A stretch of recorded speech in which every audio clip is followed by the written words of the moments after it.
Hi, this is Kris Millegan, and we're watching the Breakdown Show with Pete Turner. That's right. We're getting after it. So I was listening to you wrote a book called Fleshing Out Skull and Bones, and Yeah, it talks a lot about your dad's access because he was an early OSS guy, CIA guy, and obviously that goes right to my spy heart, my cold compartmentalized spy heart. And here's what I know about being a spy on the ground is you are so far removed from anything big going on. It's easy to assume that nothing happens above you, right? Because your world, talking to sheikhs, talking to warlords, all these other guys I had to meet along the way, it's so rich with activity. It would never occur to me that someone was like mastering puppeting the strings and everything. But as I've gotten older and I understand, like, hey, this is the United States of America. How come we can't turn off the poppy fields in Afghanistan after 5, 10, 20 years? I'm like, oh, wait, it's because we wanted them to exist. Because that's the most, it's like Sherlock Holmes. After you've removed all of the most likely things, only the crazy things exist, and that makes them true. So I've learned a lot in my time after being on the ground about just how much we want to win wars, the people that benefit for there being war, and oh my gosh, it's a whole new world for me, and I'm really enjoying exploring some of these authors, including yourself, that you feature in Time Day, because we need more of this, not less. yeah, that's why I do it. Budgets matter. Budgets matter. I'm here to build schools. Don't care if they work, right? I've heard that quote before, live in combat zones, And then that guy leaves. Here's the thing with my career: that guy would leave, and the next guy would come in, and he would have a different thing that he was there to do, right? And it didn't. They didn't say, "I'm here to win." I'm here to accomplish whatever it was to do these things, and then it would careen back and forth, as the budgeting process ebbed and flowed. And so it was such a crazy experience. It doesn't at all surprise me that when we look around, we think, oh my God, this is all a bunch of fuckery. Everybody makes money on this, a lot of money. I mean, if you go to, and this is just Pete talking, if you go to Crystal City or anywhere in the greater DC loop area, all of the big buildings are contract companies. And well, let me tell you, I've been on the contract side. They don't care if I produce. They care that I have the shirt, the name of their company on the shirt, and that I sit in that chair and be billable. That's all they care about. What do you think about that? Well, my dad had an interesting perspective, okay, because basically he started off as a 18-year-old kid, okay, as an exchange student to China in the 30s, okay, right. And so basically it was the State Department, okay, saying, hey, kid, keep your ears and your eyes open, we'd like to know what the Japanese are doing, okay? And so he was basically told to keep his eyes and ears open. And then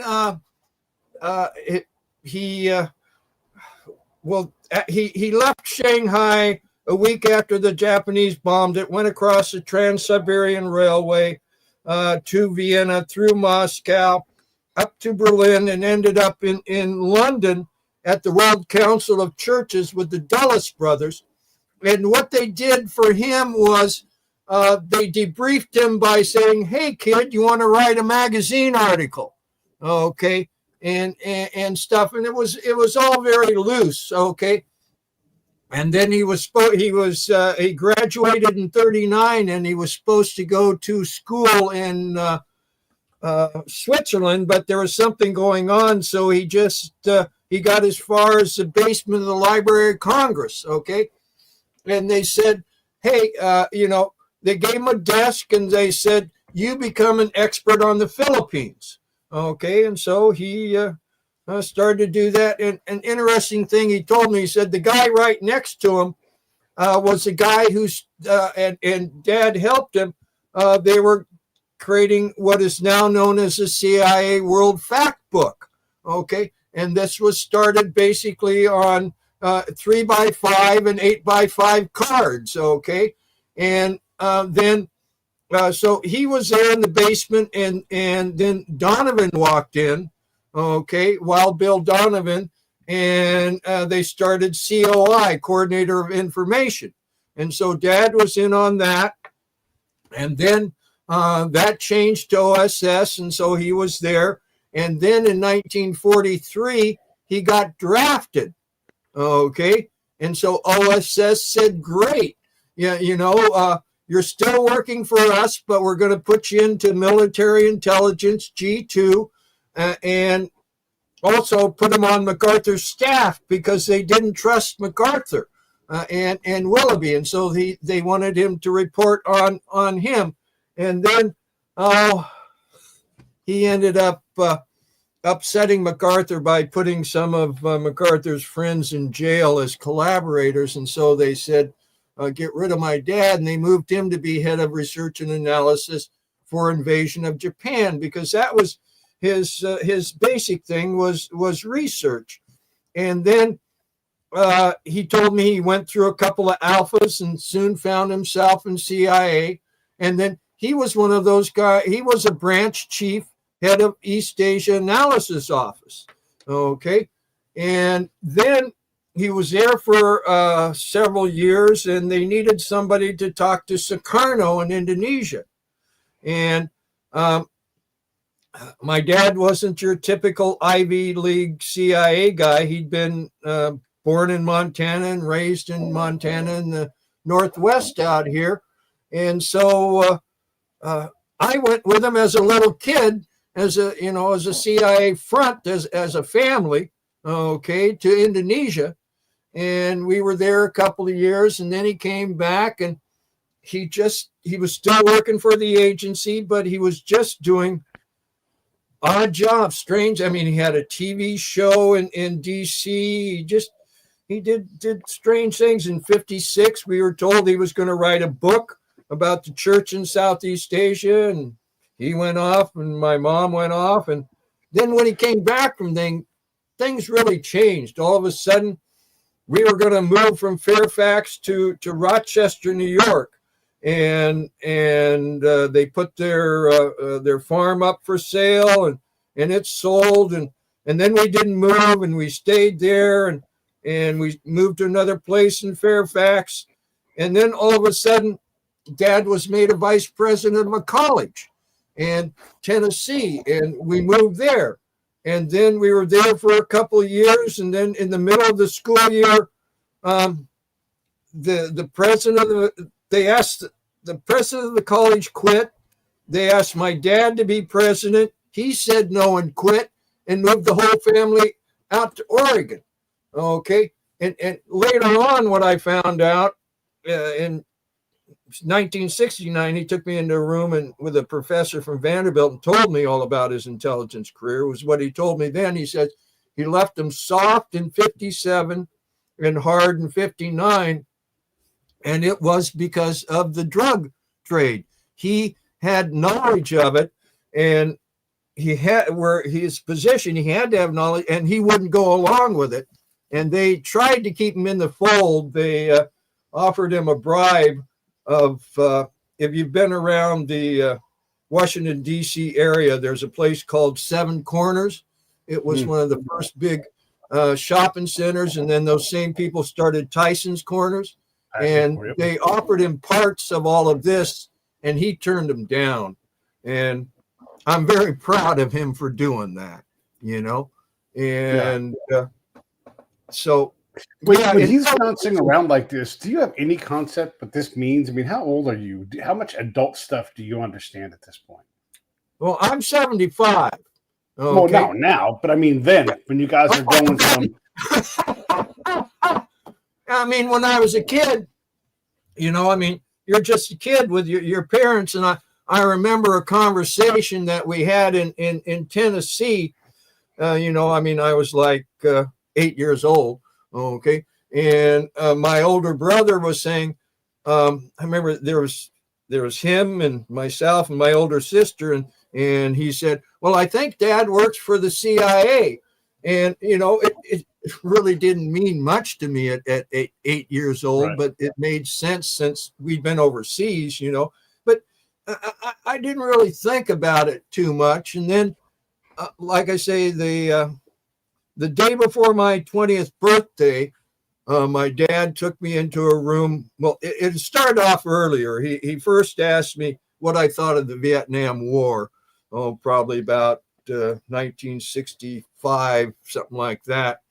And I gave my dad a flip teenage answer. I says, well, you got a sack of hand grenades and you've got some, rice patties, and you go throw the hand grenades to win it for the good guys wearing the white hats. I'd been raised on World War II and John Sure. Wayne. So I really didn't know much of anything until the day before my 20th birthday. My dad said, because after I gave him that teenage answer, he says, we had to have a talk. And so the day before my 20th birthday, he said, it's time for that talk. And I'd been married and had a kid, and, I really wasn't thinking too much. And I said, okay. And so he took me in a room with this professor from Vanderbilt, Dr. D.F. Fleming. And he looked at me and he said, the Vietnam War is about drugs. There's these secret societies behind it. And I'm thinking, okay, Dad's talking about the mafia, and this is 1969. And then he says, and communism's all a sham. These same secret societies are behind it all. It's all a big game. At that point in time, he lost me. I mean, it just was more, I didn't compute. I'd been stuffed under the desks. The Ruskies were going to bomb us. It didn't make any sense to me at all. Yeah, right. Yeah. When you hear this stuff, and again, I've had a similar experience. And as I say this, there's people watching, and then they're thinking, Pete's got his tinfoil hat on, and I do a bit, right? But I'm left to guess. And if I'm going to guess, tinfoil hat type things come into play. And then you see who knows who. I don't know if you've ever seen this, but there's a website called, I think it's called They Rule. And it's got all of the board members from all of the major corporations and all these different think tanks. And you just start typing in one name, and you put in Pete A. Turner, Kris Millegan, connected. Oh, by the way, they both have a connection to Caterpillar Corporation. And then you type in another name and then another name, and then all of a sudden you're looking at this massive matrix of people that all know each other. Now, of course, they're professional people and they get to all know each other because it's a fairly small circle no matter what you do. But in this case, there's a lot of interest in profit. I mean, you put people on your board to drive revenue. I'm not going to be in any major corporation's board, maybe some small charity somewhere, maybe, right? But it'd be because I know people and I can get access to money or energy to put into the nonprofit that I'm working on. When you see that, things like this, the people who know people, you're no longer just guessing. You're saying, well, why wouldn't they leverage these relationships to create these outcomes? Why wouldn't they take some kid from Western Montana, Missoula, wherever he's from, and blow his mind with a job writing something or being whatever, right? And all of a sudden your dad could possibly be running a university. I don't know if your dad was qualified to run a university or not, but I've had some pretty crazy things thrown at me where I'm like, what? Me? Why do you want me in that room? And then all of a sudden I'm sitting in there, and always the entire time my mind is blown. I'm like, how did I get in this room with all of these people doing all of these things? And it's crazy. And then you hear what happens in those kind of meetings where you experience it. All of a sudden, all this tinfoil hat stuff just isn't that far removed from the reality that I've seen. And I'm nobody. I am nobody. If I was 2 layers up to being towards somebody, I would have all kinds of stories about that stuff. Yeah, well, it when my dad, told me that, I just, I was having fun. I mean, this was the late 60s. I had started a record store, was putting on, rock and roll dances. And Sure. The only thing that I really went back at my dad and talked to him about, I mean, because they went on, this professor, my dad, they started telling me how, first they told me all about his intelligence career, and then they started talking about the Vietnam War, and they started saying that they are playing out a lose scenario. Okay. I mean, again, that didn't compute. I mean, because at this point in time, people were trying to, grab me and draft me into whatever and send me over there, and to kill people, but you had to kill them with rules. Okay. and I was, I couldn't get my head around killing people with rules. And then Right. my dad and professor, they're telling me that they are playing out a lose scenario. And I mean, it didn't compute at all, Yeah. Yeah. So I just, I was going on with my life. I mean, the only question I came back and asked my dad was because he told me that one of his jobs for the OSS was to get 9 copies of everything that was printed in, Japanese controlled Philippines. And, I guess I went back and I thought, gosh, how did, and I went back and asked him that question of all the other stuff. He told me he didn't ask any questions. And he said, well, at that point in time, it was very easy because to print something, it took a big room with a big machine and all kinds of supplies and equipment. And he would just, compromise some people. The hardest things to get were the mimeograph stuff from the Japanese staff. And so, I just was going on with my life. And I finally, I read an article about the JFK assassination in some girly magazine.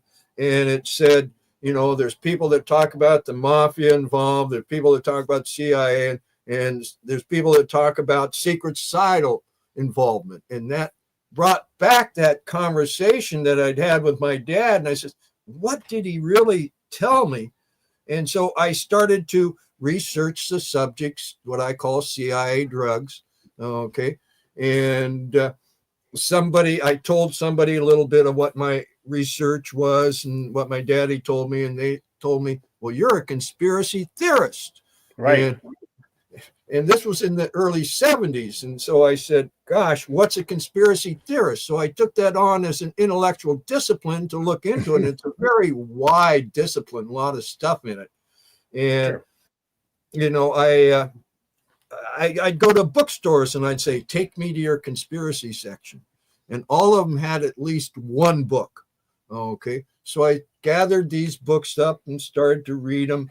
And after a while, I said, wait a minute, these are, kind of formula books, because I can find a book that blames it all on the Jews. I can find a book that blames it on the Mormons. I can find a book that blames it all on the Catholics. I can find a book that blames it all on the a secular humanist, and so I says, these are kind of, I don't like you, you don't like me, let's throw rocks at each other, and creating fighting so that, we're all fighting each other.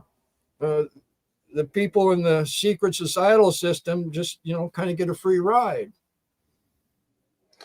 When you start to realize this world, you're right, man. Like, we can blame the Jews for everything. Them and their damned space laser started a fire in Hawaii, and then there's chemtrails in the air and all these other things that are going on. I'm probably going to have a guy on the show who talks about the polarity of the Earth switching and maybe rotating the Earth, which is something that we know that happens, right? And they all kind of go into this bucket of theorizing about conspiracies. Because again, when you let people guess, when you're not honest about, we had an assassination attempt on a president where he was shot. And I'm no Trump fan, but we got to know way more about this now. What has it been, 6 months? It's going to be a year here. And there's nothing about this. And okay, so maybe there's an ongoing investigation, but this always happens. Remember that dude that shot and blew himself up right around New Year's Day in front of the Trump Tower in Vegas, that SF guy? What's the story with that? And so you get these things that they become sensational in the news, and this will bring us into this psychological operations, the information operations system. These things happen to sensationalize things for whatever reason, and then it just disappears, poof, and we just forget about it for the most part. I can talk about random events that were, remember when clowns were running around neighborhood and people were losing their minds? There's clowns everywhere, and they were losing their mind. A balloon is flying over America. And we get so wrapped up in being wrapped up in something that we don't ever ask those questions like, wait a second, all of you Supreme Court justices all worked in the exact same circle, whether you're right or left. I don't want to hear a bunch of bullshit about how you're standing on principle on things. And maybe there's some of that, but they all know the same people. They all run in the same worlds. They all have the same degrees. They all clerk for the same justices. And so they're all from this same micro world. And why wouldn't you break that world up if we're going to be about diversity and such? Why not get some business lawyer guy who's been around for a long time and worked in Missoula or worked in Arizona, and have that person, that lady, have them go up to the Supreme Court and then, judge things from that point of view. But we don't do that. And so again, we get into these situations where, man, Kennedy died. I think that shot is easy for anybody who's up in the school book depository, but we still can't decide who did it or who worked with whom to go get him. It's crazy. Well, it's out there, and I mean that's part of the shtick, okay? And they don't have to have everybody on board. They just need enough so that they can befuddle us. And I mean, and here's how the secret societies run the world. It's a leviathan of 3 levels, and each level has 3 parts. Okay, the top level is mining, metal, and money. And you think about it, and it makes sense. If you control the mining, where the metal comes from, that the money's based on, you're in a pretty good position, And I had an author that could affect that. And he first came at me with a book about gold mining. And I said, gosh, it's a really big book, and I don't know anything about gold mining. And I said, I don't think I can do this. And he finally got it printed in Poland or somewhere like that. And then he came at me later with a thinner book about Jane Stanford, who was his aunt. And I mean, this guy was a mining engineer. His daddy was a mining engineer. His granddaddy was a mining engineer. And I got that book out, and he was dead in 7 days. He got run over by a hit and run lorry in London. Okay.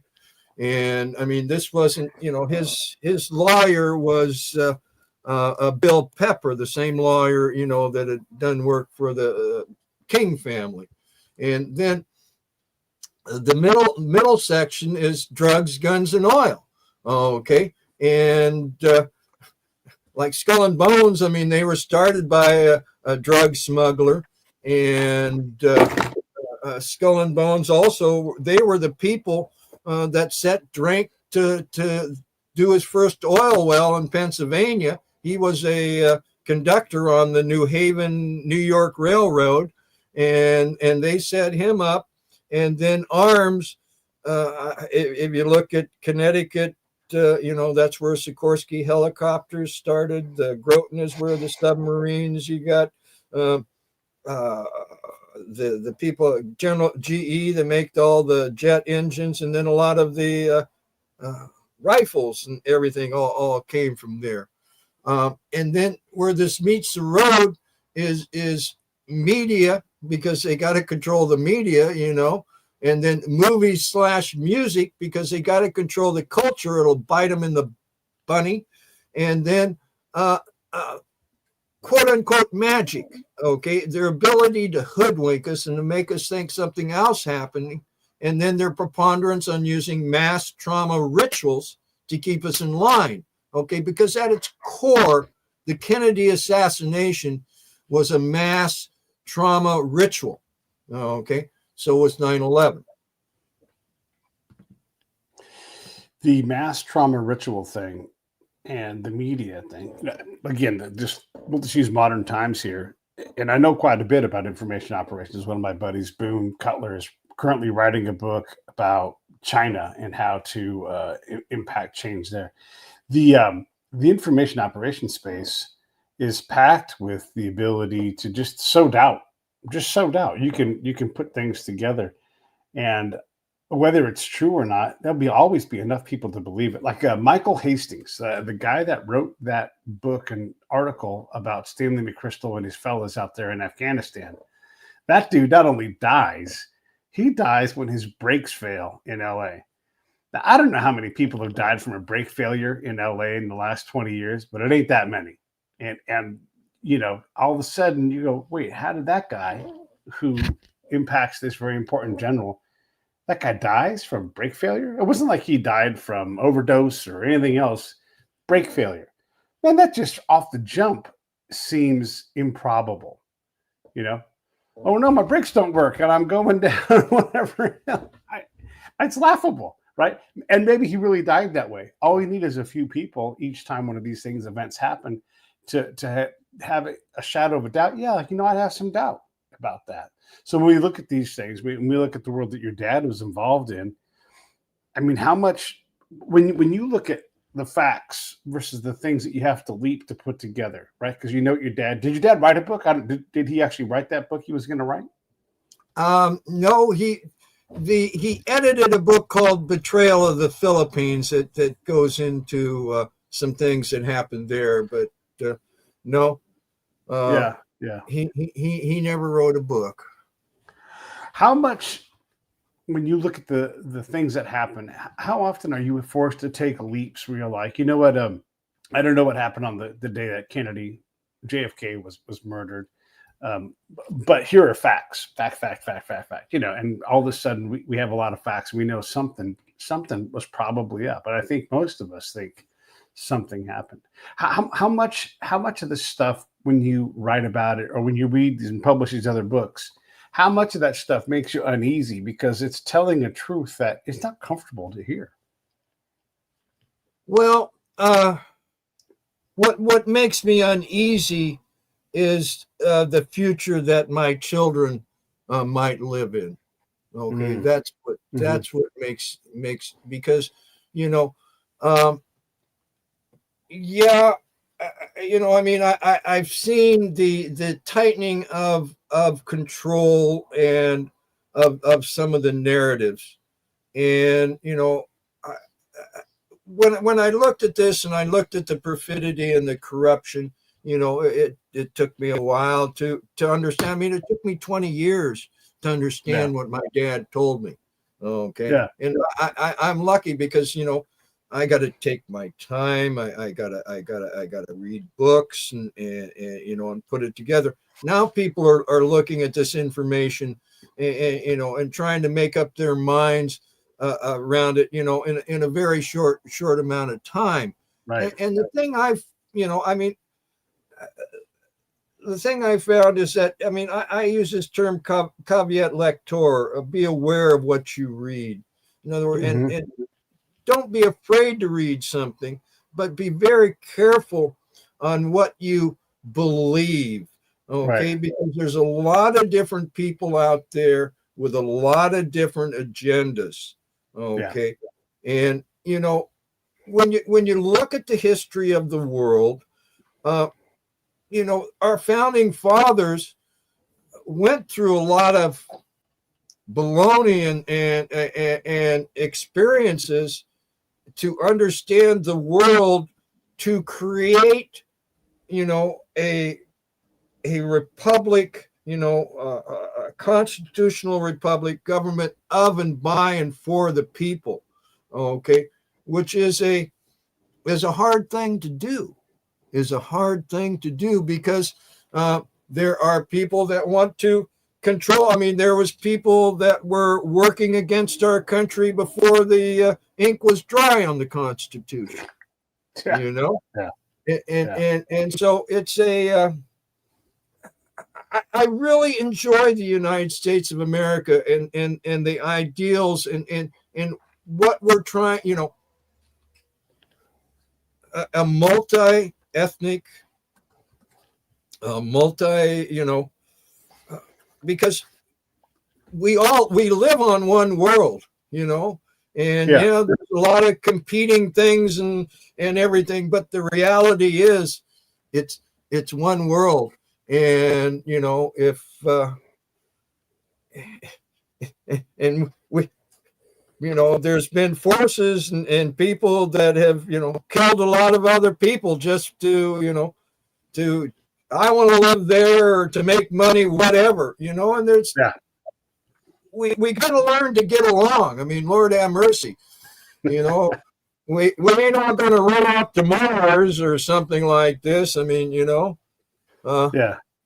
so I was listening to an interview with you, and one of the things that struck me was you talked about talking to your mom about a battle that was supposed to happen on a day when she was having a picnic. And what that reminded me of was I'm watching the news. This is the big news, ABC, all these other places. President Obama's president, and he's like, "Hey, all the combat troops, well, they've left Iraq." I'm in a chow hall watching this news, and I'm looking at all these motherfuckers around me, and they're field artillery guys. I'm like, what the hell is going on, And we were still conducting fire missions. Maybe it was practice, but these guys were still doing their profession, and we were still out engaging with the populace in the same tanks and MRAPs and all these things.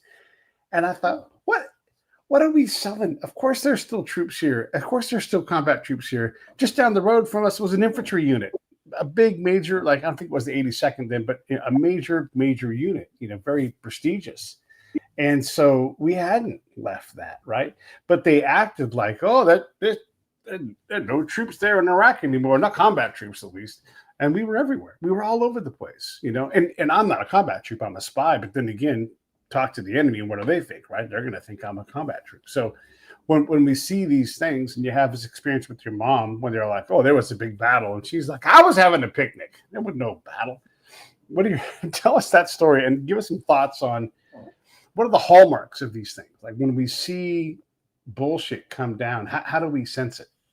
Well, I was talking with Ari Ben Menashe one day, and I says, one of the things that intelligence agencies do is create narratives. Okay. And that's basically what was happening there with my mom. I mean, this was the 1956 trip. And I was at this point in time, this was like 1990. Okay. And my dad had died. Okay. And because I didn't really figure out, I came across Sutton's book in the fall of 1988, and that helped me to understand what my dad said, and really tell us the name of that book, and I'll put a link up. America's Secret Establishment: An Introduction to the Order of Skull and Bones. Okay.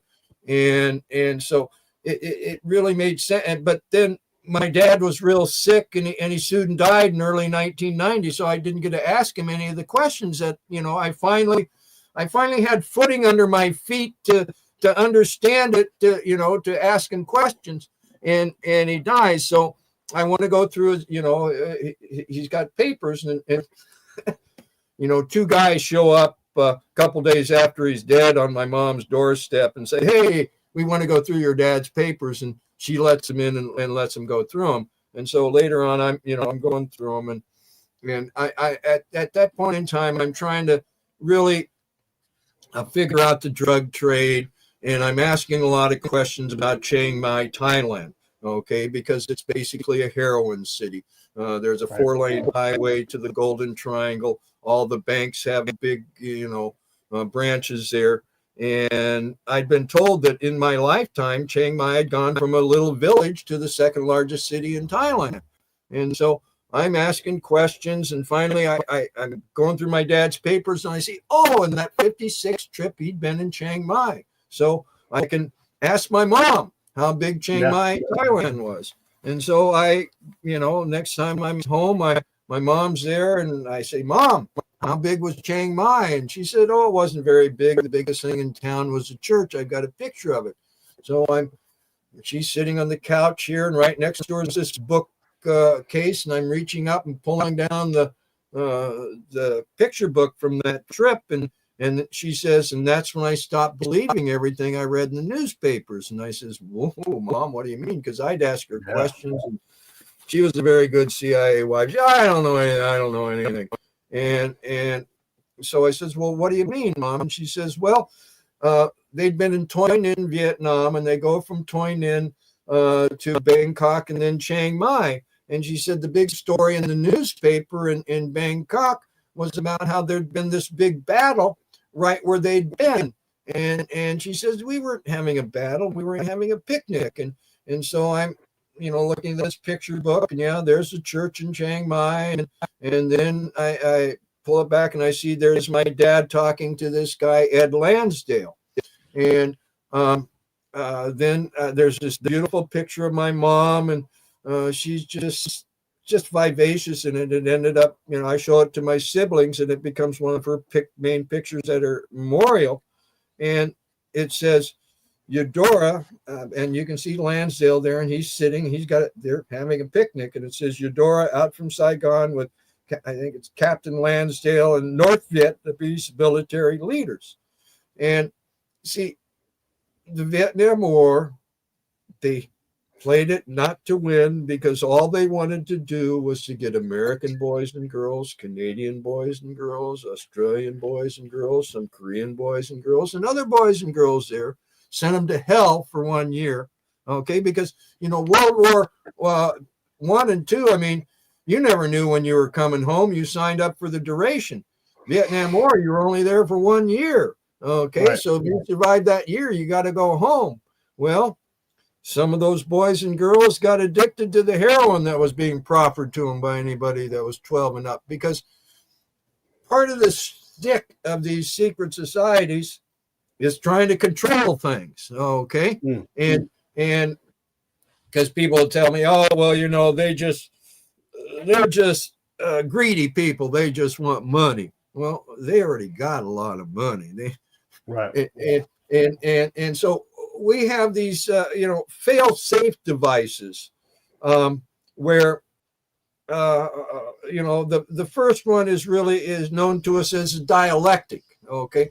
I call it the dark hallway.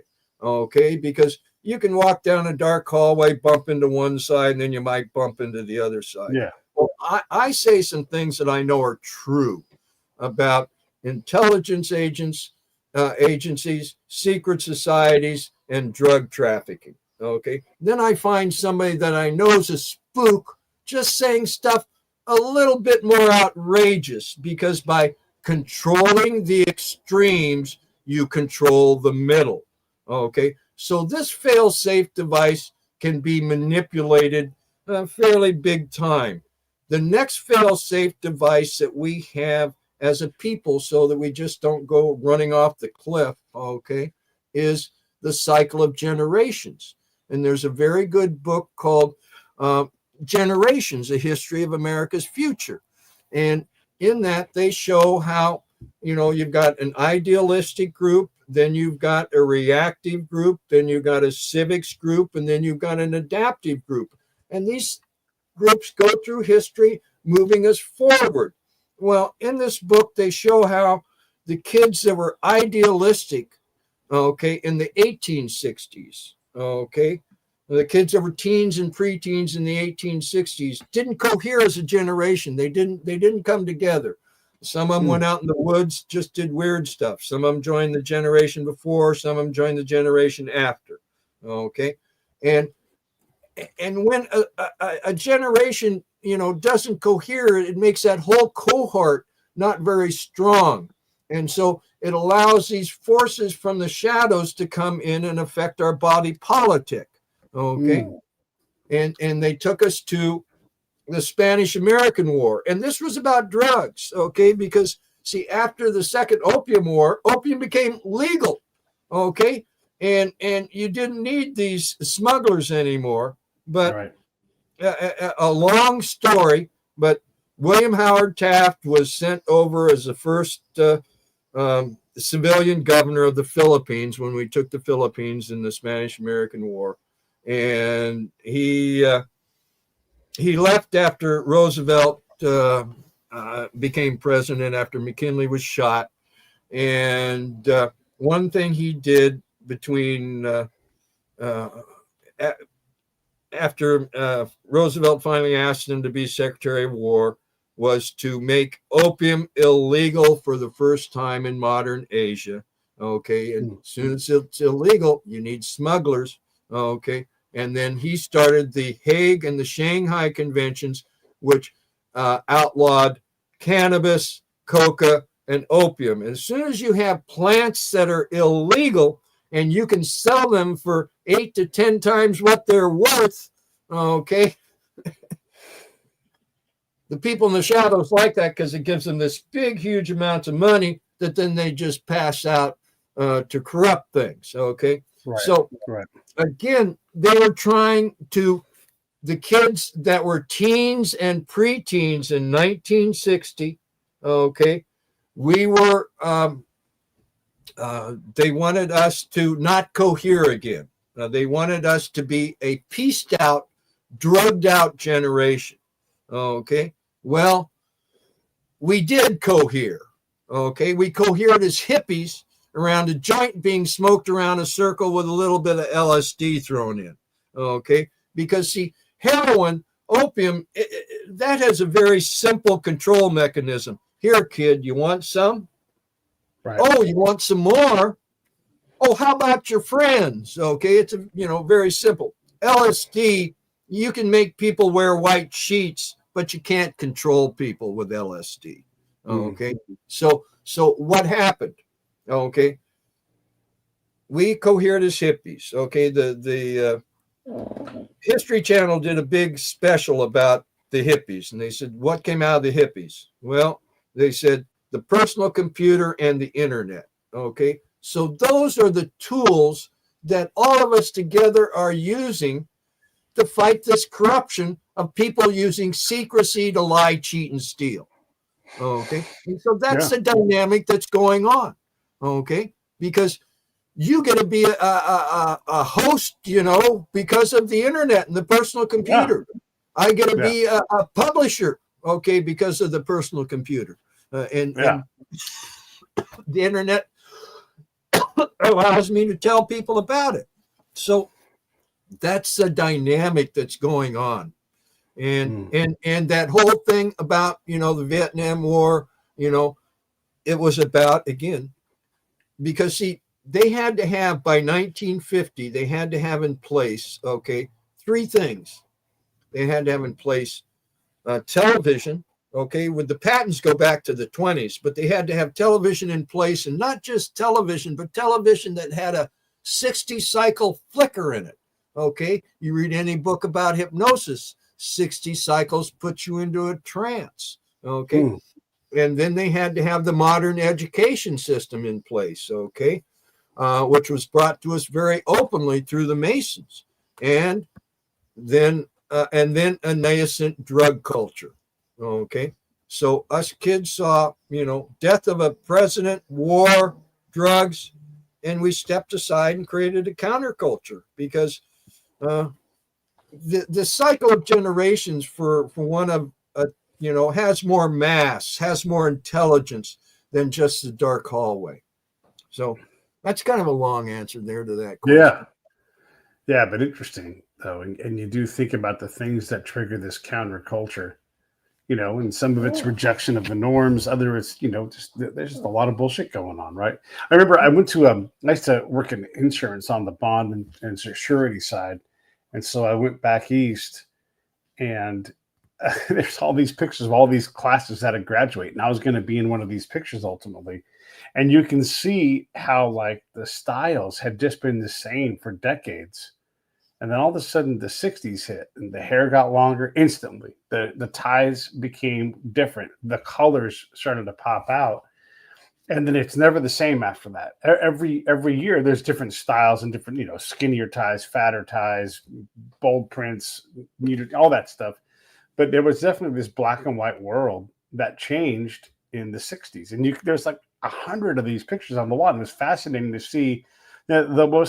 The most interesting they got was the collars would change slightly. The collar would be up, higher, lower, whatever, but it's still confined, right? And then the ties were short for a while. They got a little long. That was the only real difference. And the haircuts and everything else were all the same until you guys broke that mold. So one, thank you for that. But two, access to drugs. Why? I mean, I understand control and that kind of thing, but do you think LSD and peyote and all these other things that sort of became commonly known about, if not available, was that a difference maker because the different nature of those drugs, were they're sort of mind opening, if you will? Yes, that was a difference. And then you see, they were also trying to do, going back to the Spanish-American War. Then you have World War I, World War II. Okay, and so they create this mindset. What did your daddy do in the war? What did your daddy do in the war? Okay, and then again, they wanted to use us kids, okay, as peace, to create this tension, okay, to create this fight, and to get back to the drugs, Yeah. yeah, because again, the ones that they in the 1860s, okay, it was because of the assassination of a president and war, and then opium, okay, Yeah. and uh, they tried to do it again. They really wanted, it was supposed to be okay. You smoke some marijuana, and then you want the opium type stuff. Okay, I mean they planted that seed, in the 30s through the reefer madness and all of this type of stuff. Yes. To lead that there, and uh, for want of a better term, the universe kind of intervened. Okay, because yeah, LSD, like I say, you can make people wear sheets, but you can't control people through it. Yeah. Okay, and there's a lot of people that will say, well, the whole hippie thing and the whole LSD was a big CIA thing, and to a certain extent, kind of. Okay, it's more like they tried to do something, but the experiment got way out of control, okay, and went way past what they wanted to do, okay, and it's just like the internet, okay. I mean, the internet started off with DARPA and all kinds of things like this, but then once the people got a hold of it, they drove it into something that nobody had any idea it was going to be. Right. Okay. Right. I mean, you can look at all the science fiction things. I mean, the closest thing was maybe Moon is a Harsh Mistress by Heinlein, but nobody really had any idea of what it was going to be and how it was going to affect the world. Yeah. We still haven't seen all the all the things that it's done so far. We're getting JFK files out and RFK and I mean that can do all these different things, right? MLK, all the different people that were shot in the 60s, maybe some Malcolm X. What do you think we're going to find? And are we going to find an answer from all these different cases? Are we ever going to know what really happened to Robert Kennedy? Oh, I think we can know, and we can look at the basic things. There's a group called Pegasus, okay, that was set up by Truman when he set up the CIA in that 47 Act, okay, and he set up Pegasus too, and it was basically mostly out of naval intelligence, and they were basically to go off reservation and look back in and then report to the president if they saw hinky stuff going on. And there was a guy, Trent Parker, and he was tapping Hoover's phone. And they got a tap on Hoover's phone before the Kennedy assassination. And on there, you had Hoover and Johnson. Okay, they're the low men on your totem pole. I mean, they can be so blackmailable. They're in your pocket. Okay. And then you had Dulles, who's the consigliere. And then, when I first saw that, then they had George H.W. Bush. Okay, he's a member of the Order of Skull and Bones. And the word on the street is that he made his bones in the Kennedy assassination, because to rise up in these secret societies, you have to perform certain acts. And one of those acts is murder. And then the top person on this was Nelson Rockefeller. Okay. And so, that's quite the crew. Okay. I mean, and so if you've got those guys together, there's many things that you could do, including killing Robert F. Kennedy and MLK. And so, there's a hidden quote unquote history. But, the other thing that I've found is that, I've done a lot of research into secret societies and different things, and looked at the Kennedy assassination very, very hard. And you start, you look back in the past and you see where these secret societies developed. And, and a secret society is a thing, just like anything, just like a gun. Okay. Mm-hmm. It's not, good or bad. It's what somebody does with it, because Right. secret societies have done good and bad things in our history. But you look back and you see these secret societies, they maybe develop as an opposition to one thing. And then there's other, that developed and so they were maybe in opposition, but then after a while they say, wait a minute, why are we in opposition to each other? We ought to work together, because who's our main foe is the people. It's the people that they've got to buffalo and befuddle and whatnot. So we see a bunch of these secret societies that, they're really working together. And the Kennedy assassination goes back a long, long ways. Okay. When you look at both Kennedy and 9/11, you see that the playing fields were started in the 1930s. Okay. Building Dealey Plaza and all of that, because, it's a ritual kill zone. Okay. It's got an obelisk. It's got all the things that you need to do that. Matter of fact, that particular street runs at a 33rd degree angle. Okay, and you look at the papal bull that dissolved the Knights Templar. Okay, was done on 11/22. Okay. And then I've been working with some of the Fitzgeralds of the John Fitzgerald Kennedy line. Okay. And you had one of the Fitzgeralds who was fighting the Queen of England and the establishment of the British Empire. And again, he was killed on actually 11/11, but then because of the change of the Julian and the Gregorian calendar, he was actually killed on 11/22. Okay, which also, if you look at classical numerology, 11 and 22 are the highest numbers, and there's no numbers in between them, and they mean mastery and super mastery. And so, if you kill the king, okay, on a day that shows that you're the master. You're flashing that you're the masters. So if they're the masters, then what are we? Well, we must be the slaves. Okay. So there's a lot of, psychological warfare and a lot of underpinning of some of these events beyond what it wasn't just some general that woke up one day and said, oh, Lord have mercy, I can't stand this guy. I'm going to kill the president. There's way more to it than that.